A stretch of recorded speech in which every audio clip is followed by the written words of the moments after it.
નમસ્કાર મિત્રો, આગામી 3 દિવસ સુધી આ જિલ્લાઓમાં ભારેથી અતિ ભારે વરસાદ તૂટી પડશે। ગુજરાતમાં મેઘરાજાને તોફાની બેટિંગ સાથે તૈયાર રહેવું પડશે।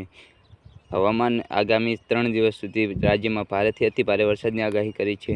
તેમના જણાવ્યા અનુસાર હાલ મધ્યપ્રદેશ ઉપર ખૂબ જ મજબૂત સાયક્લોનિક સર્ક્યુલેશન બન્યું છે, જે પશ્ચિમ દિશા તરફ આગળ વધી રહ્યું છે। આ સિસ્ટમનો ટ્રફ અરબ સાગર સુધી લંબાયેલો હોવાથી ગુજરાતમાં વિવિધ વિસ્તારોમાં સારો વરસાદ જોવા મળશે।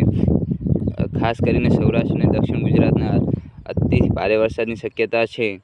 આ વિસ્તારોમાં વરુણદેવ મહેરબાન થશે, જેના કારણે નીચાણવાળા વિસ્તારોમાં પાણી ભરાવાની અને જનજીવન અસર થવાની સંભાવના વ્યક્ત કરવામાં આવી છે। રાજ્યના અન્ય વિસ્તારોમાં પણ સારો એવા વરસાદની નોંધણી થઈ શકે છે, જેનાથી સમગ્ર ગુજરાતમાં વરસાદની શક્યતા પ્રબળ બની શકે છે।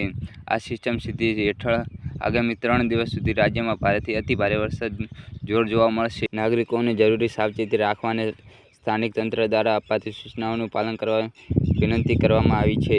ગુજરાતમાં ચોમાસાનો આરંભ થઈ ચૂક્યો છે, ત્યારે હવામાન રાજ્યના આગામી સમયના વરસાદ અંગે મહત્વપૂર્ણ આગાહી કરી છે। તેમણે જણાવ્યું છે કે રથયાત્રાનો પાવન પર્વે રાજ્યમાં મધ્યમ વરસાદ થવાની સંભાવના વ્યક્ત કરવામાં આવી છે। અમીર છાંટણા અને સાથે છૂટાછવાયા વિસ્તારોમાં ભારે વરસાદ પડવાની સંભાવના વ્યક્ત કરવામાં આવી છે। ખાસ કરીને ઉત્તર ગુજરાત કડાકા ભડાકા સાથે વરસાદ થવાની આગાહી કરી છે। આ દરમિયાન પવનોનું જોર રહેશે।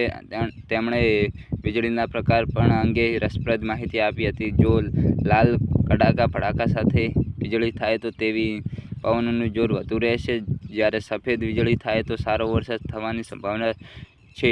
જો વીજળીનો પ્રકોપ એવો હોય કે માણસ સજાઈ જાય તો તે વીજળીનો પ્રકોપ સંકેત રહેશે।